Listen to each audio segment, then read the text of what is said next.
안녕하세요. 계획대로라면 다가오는 2달 후에는 식장에 들어갔을 30대 여성입니다. 하지만 더 이상 그런 일은 일어나지 않겠지요. 남자친구하고 며칠 전 파혼했으니까요. 저도 결혼 이야기까지 오갈 만큼 진지하게 사귄 남자친구와 이렇게 헤어지게 될 줄은 상상도 못했습니다. 그런데 생각할수록 이건 아니다 싶더라고요. 솔직히 제 얼굴에 침 뱉기 같아서 남자친구와 제 사이에 정확히 무슨 일이 있었던 건지는 주변에 가까운 사람들에게도 털어놓지는 못했어요. 하지만 몇몇 눈치 빠른 친구들이 조언하기를 그래도 이혼보다는 파혼이 낫다 하는 거예요. 그래서 솔직히 쉬운 결정은 아니었지만 남자친구에게 이별을 통보했습니다. 남자친구와는 대학 시절부터 알고 지낸 사이입니다. 하지만 남자친구가 저보다 1살 어리기도 했고 군대도 일찍 가서 솔직히 가까워질 계기랄 게 없었어요. 그냥 같은 과니까 원하든 원치 않든 남자친구의 소식이 들려왔고 그럴 때마다 그냥 그렇구나 생각만 했지 별다른 감흥조차 느끼지 못했습니다. 하지만 그런 남자친구와 다시 우연한 계기로 연락이 닿았고 그때부턴 왜인지 남자친구가 적극적으로 저에게 다가오더라고요. 그리고 저도 그런 남자친구의 대시가 싫지만은 않았습니다. 그래서 얼마 지나지 않아 진지한 사이로 발전하게 되었네요. 남자친구는 사귄 지 반년도 되지 않아서부터 걸핏하면 저를 떠보듯이 결혼 이야기를 꺼내왔는데 솔직히 저는 그게 남자친구가 얼마나 저를 사랑하는지 표현하는 방법 중 하나라고 생각했어요. 그래서 부담스럽고 그런 마음도 있었지만 한편으론 뭔가 안심이 되었달까요? 특히나 제가 남자친구와 연애를 시작했던 건 제 나이 30도 넘어서였으니 남자친구와 헤어졌다가 다시 다른 누군가를 만나서 새로운 시작을 한다는 건 상상하기도 어려운 일이었지요. 그러다 본격적으로 결혼을 준비하게 된 건 올해 초 남자친구의 아버님이 쓰러지시면서였습니다. 그전까지는 남자친구가 말한 적이 없어서 몰랐는데 알고 보니 남자친구 아버님은 건설 현장에서 근무를 하고 계셨고 그날은 낙상사고를 당하셨던 거예요. 다행히 부상의 정도가 크지는 않았지만 남자친구는 물론이고 어머님도 크게 놀라신 모양이었습니다. 그리고 그 일을 계기로 남자친구는 하루아침에 아버님 어머님이 어떻게 될지도 모른다는 걱정에 몸서리를 치더라고요. 그러면서 하루빨리 결혼해서 자리 잡는 모습을 보여드리고 싶다 하는데 그걸 차마 싫다고 하기가 어려웠네요. 그래서 알겠다 대답 한마디 한 것이 불씨가 되어 순식간에 휘뚜루마뚜루 결혼 준비가 시작되었어요. 그런데 결혼 이야기가 오가기 전까지 솔직히 제가 남자친구에게 말하지 않은 사실이 하나 있었습니다. 그건 바로 제가 2주택자라는 사실이었어요. 물론 대출도 있었고 세금 때문에 한시라도 빨리 하나는 정리를 해야 하는 상황이었지만 어쨌든 하나를 정리하고 나면 남은 한 채는 오롯이 제 것인 상황이었지요. 남자친구에게 일부러 비밀로 했던 것은 아니에요. 하지만 연애 초반에는 굳이 그런 이야기를 할 필요가 있을까 싶었고 한창 연애하는 동안에는 괜히 자랑하는 것처럼 들리진 않을지 걱정이 되었거든요. 괜한 오해를 불러일으키진 않을까 신경이 쓰였던 것도 사실이고요. 아무튼 여러 가지 이유로 집에 대해서는 말할 타이밍을 놓쳤었네요. 하지만 상견례 날짜까지 잡히면서 저희 부모님이 먼저 남자친구가 돈은 얼마나 모았는지, 사돈 되실 분들이 얼마나 보태주실 수 있는지 그런 정보들을 궁금해하셨어요. 원래는 그런 건 어느 정도 이야기를 다 해놓고 나서 상견례를 하는 게 맞다면서 그런 부분에서 문제가 생길 것 같으면 상견례까지 굳이 할 필요도 없다는 말씀이셨지요. 그래서 제가 남자친구에게 먼저 재정 상황을 오픈하자 했습니다. 그랬더니 남자친구가 잠깐 당황한 듯 하더니 솔직히 어머님 아버님이 보태주실 상황은 못 된다대요. 자기는 현금이 4천 있고요. 제 예상보다 현저히 적은 숫자에 저 또한 당황스러웠습니다.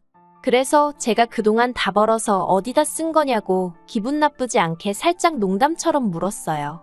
그랬더니 한다는 말이 자기가 사실 집이 하나 있다는 거예요. 생각지도 못한 남자친구의 말에 저는 깜짝 놀랐어요. 그리고는 기쁜 마음도 잠시, 한편으론 내가 이미 2주택자인데 남자친구도 집이 있으면 세금이 어떻게 되는 건가 그런 생각들이 떠올랐지요. 그런데 그 와중에 제가 표정 관리를 못했는지 남자친구가 문제라도 있는 거냐입니다. 그래서 제가 아니 사실은 나도 집이 2채가 있어 라고 대답했어요. 그랬더니 남자친구가 연신 대박 소리를 외쳐대면서 너무 좋아하더라고요.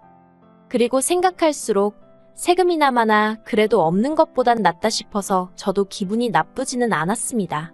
그래서 상견례 분위기도 화기애애하니 좋았어요. 저희 친정어머니가 양쪽 다 집이 있으니 혼수 같은 건 어떻게 하는 게 좋겠냐 물으셨고 어머님 아버님께선 그런 건 애들이 알아서 하게 두자고 하셨거든요. 뭐 이미 남자친구에게 어머님 아버님 두 분 사정은 썩 좋지 않다는 이야기를 들은 상황이었고 저희 부모님께도 어느 정도 귀뜸은 해놓았기에 저희 부모님도 알겠다 하셨지요. 그리고 신혼살림은 제가 남자친구더러 나는 한 채는 전세를 주고 있고 다른 한 채는 팔아야 하는 상황이니 가능하면 당신 집에서 시작했으면 좋겠다 했습니다. 그런데 남자친구가 불편한 표정을 지으며 그건 어려울 것 같다고 하대요. 그래서 제가 당신 집에도 누가 새라도 들어와 있냐 하니까 그건 아닌데 좀 복잡하답니다. 그리고 그때만 해도 저는 남자친구가 그런 꿍꿍이를 가지고 있는 줄은 몰랐어요. 남자친구의 고집으로 일단 세입자가 나가는 대로 제 집에서 신혼살림을 차리기로 이야기가 되었습니다. 그리고는 결혼 준비를 하나씩 해나가기 시작했지요. 그런데 웨딩홀까지 예약하고 막 청첩장을 시키려는 찰나에 남자친구로부터 생각지도 못한 소식을 듣게 되었어요. 그건 바로 남자친구의 하나뿐인 누나에 관한 이야기였지요. 사실 남자친구에게 누나가 있다는 사실은 진작에 알고 있었어요. 왜냐하면 남자친구가 저와 데이트를 하지 않는 주말이면 시조카를 데리고 박물관이며 미술관이며 여기저기 다녔거든요. 저는 속으로 언니 남편은 뭐하고 맨날 내 남자친구가 저러고 다니나 궁금은 했지만 집집마다 말하기 싫은 사정이 있을 수도 있다 싶어서 대놓고 물은 적은 없었습니다. 하지만 저도 나이가 있는데 어느 정도 예상은 하고 있었거든요. 그런데 아니나 다를까 신우는 별거 중이었고 마침내 이혼을 하기로 했던 모양이에요. 남자친구는 그 소식을 저에게 전하며 자기 누나는 이제 어떻게 사느냐고 어린아이처럼 연신 훌쩍거렸어요. 그리고 그때만 해도 남매 간의 우애가 얼마나 좋으면 저렇게 울까 싶어서 제 마음도 편치가 않았지요. 하지만 알고 보니 남자친구 누나의 이혼은 어디서부터 말해야 할지도 모르겠는데 일단 처음이 아니었어요.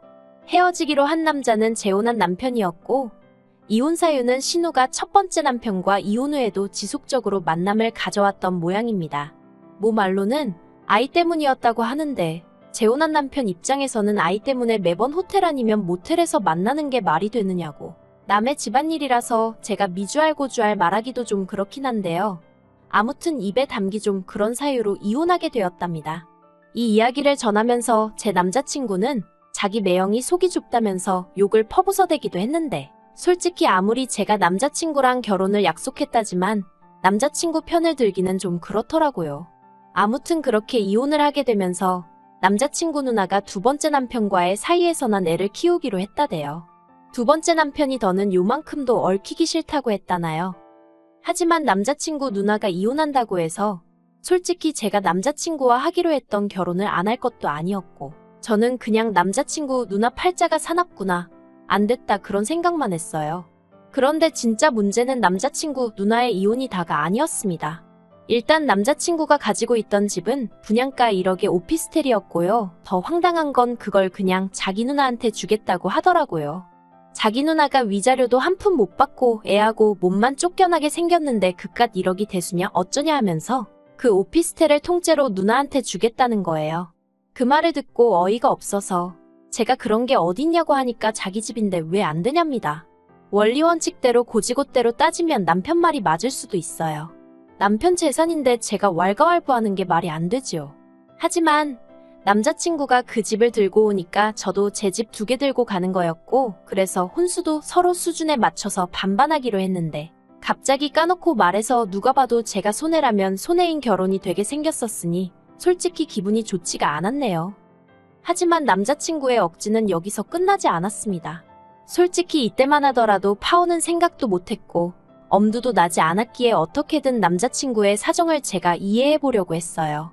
까놓고 말해서 남자친구가 처음부터 신우가 이혼하게 되리란 걸 알고 있었을 리도 없고 어떻게 보면 남자친구에게 몹시 난처하고 어려운 상황인데 사랑한다고 결혼까지 약속한 사이에 그걸 이해 못해주고 헤어진다는 게 제 스스로 못된 사람처럼 느껴졌달까요? 그래서 어떻게든 남자친구 입장에서 생각하고 이해해보려 했습니다. 하지만 그런 제 마음을 남자친구는 조금도 느끼지 못했던 건지 물에 빠진 사람 구해놓으니 보따리 내놓으란다고 1억짜리 오피스텔을 자기 마음대로 넘기겠다는데도 말 한마디 하지 않았던 저에게 말도 안 되는 요구를 하더라고요. 남자친구 누나의 이혼 소식을 듣고 얼마 지나지 않았을 때였습니다. 세금 때문에 하루빨리 팔려고 노력하던 집이 마침내 팔렸던 날이기도 했지요. 서울 외곽 변두리라서 10억 20억 그런 건 아니었고 그래도 제가 샀던 가격의 2배 정도로 올라서 기분이 날아갈 듯 좋았어요. 그리고 남자친구에게도 이 소식을 전했습니다. 정확히 돈을 얼마나 받았고 그런 세세한 정보까지는 아니어도 결혼을 앞둔 사이였던 만큼 무조건 감출 일도 아니라고 생각했으니까요. 그런데 남자친구가 보인 반응은 제가 생각한 것과는 너무 달랐습니다. 남자친구는 제가 얼마에 팔았는지 꼬치꼬치 물어가면서 그러면 자기 부탁 하나만 들어달라더군요. 저는 그때만 하더라도 뭐 양복이라던가 선물을 사달라는 건가 그 정도로만 생각했어요. 실제로 결혼 전에 남자친구 생일도 있어서 겸사겸사 좋은 선물 하나 해주려던 참이었기에 말해보라 했습니다. 그랬더니 한다는 소리가 자기 1억만 빌려달래요. 아니 자기가 아니라 정확히 말하자면 자기 누나한테 빌려주면 안 되냐입니다. 저는 제 귀를 의심했어요. 얼마? 누구? 그게 다 무슨 소리야? 그러자 남자친구가 한다는 말이 자기 누나가 이제 이혼하면 어떻게 살아야 될지 모르겠다면서 스트레스를 많이 받아 한대요. 그러면서 지나가는 말처럼 네일 가게나 하나 차릴까 하더랍니다. 결혼하기 전에 잠깐 네일 학원에 다녔었다나 어쩐다나요. 그래서 자기가 그런 가게 차리는 데는 돈이 얼마나 드냐고 물으니 1억이면 코딱지만한 거라도 하나 할 수 있지 않겠냐고 했다면서 자기를 믿고 자기 누나한테 투자를 좀 해달라나요? 어이가 없어서 더 들을 것도 없다고 안 된다고 했습니다. 원래 남하고 돈거래 안 한다고요. 그랬더니 남자친구가 이제 곧 결혼할 사이인데 남이라니? 저더러 말을 너무 서운하게 한다고 그러더군요. 그래서 제가 남뿐만이 아니라 가족 간에도 안 한다 당장 우리 엄마하고도 안 한다 했습니다. 그러자 남자친구가 그래도 어머님께서 우리 결혼할 때 얼마 해주신다 하지 않았냐며 그건 돈거래 아니고 뭐냐대요. 그때부터 저도 슬슬 짜증이 나기 시작했어요. 부모님이 자식 시집장가 갈 때 돈 보태주시는 게 돈거래라는 사람은 처음 봤다고 괜한 억지 쓰지 말라 했습니다. 자기가 무슨 말을 하든 나는 돈은 못 빌려준다고요. 그러자 남자친구가 기껏 한다는 소리가 혹시 자기 누나가 안 갚을까봐 그러냐면서 그러면 자기랑 혼인신고부터 하잡니다. 그러면 하나도 불안할 거 없지 않냐면서 혹시나 나중에라도 자기 누나가 못 갚겠다 배째라 하고 나오면 자기가 대신 제 돈을 갚아주겠대요. 남자친구가 하는 말을 들으면 들을수록 제정신인가 싶었습니다. 결혼하고 부부가 된 다음에 자기가 무슨 수로 제 돈을 갚아주겠다는 건지 막말로 자기가 어디 가서 투잡이라도 뛸 건가 싶대요.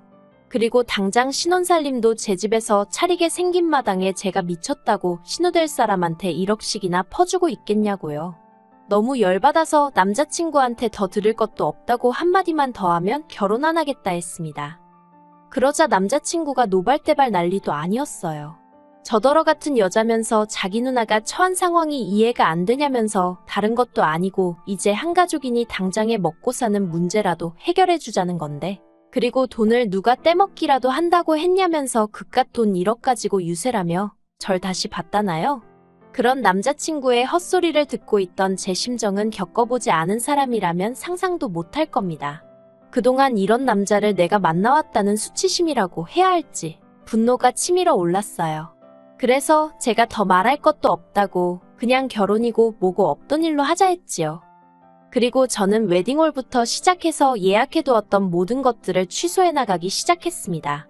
어떤 건 남자친구가, 어떤 건 제가 예약을 해서 위약금이니 뭐니 따지고 나니 엇비슷하더라고요. 그래서 그런 건 어쩔 수 없다 하고 넘겼습니다. 사실 저를 정말 어이없게 한 건 결혼을 결심하고 준비하기까지 2년하고도 두어 달의 시간이 걸렸는데 막상 파혼을 결심하니까 정리하는데 이틀도 안 걸렸다는 겁니다. 물론 마음의 앙금은 이틀이 아니라 2년이 가도 사라질지 모르겠다 싶었지만요.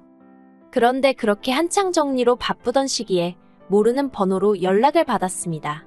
업체들하고 통화가 잦아서 모르는 번호지만 제가 뭐 예약해둔 곳 중 하나이려니 싶었는데 알고 보니 남자친구의 누나였어요.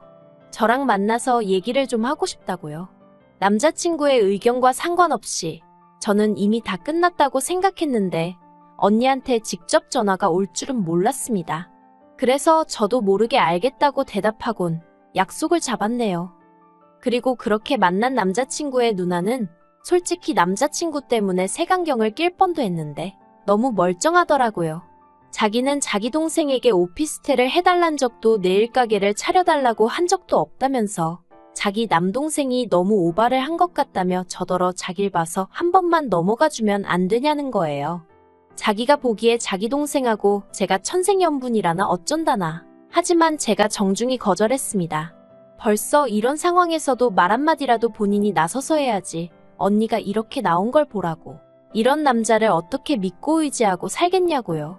그랬더니 언니도 더는 말을 못한 건지 안 한 건지 아무튼 없었어요. 솔직히 아직 친정에는 파혼했다 소리를 못했거든요. 그래서 이렇게 일기 쓰듯 적으며 제 머릿속을 정리해본 건데 역시 파혼하길 잘했다는 생각이 드네요. 결혼도 하기 전부터 가족일, 그것도 자기 누나 일이라면 자기가 먼저 나서서 설레발치는 남자, 뭘 믿고 어떻게 의지하고 살 수 있겠나 싶어요. 물론 집신도 짝이 있다고 그런 남자가 좋은 여자도 있겠지만요. 저는 아니거든요. 그래서 전 이 파혼에 조금도 후회가 남지 않는 것 같습니다.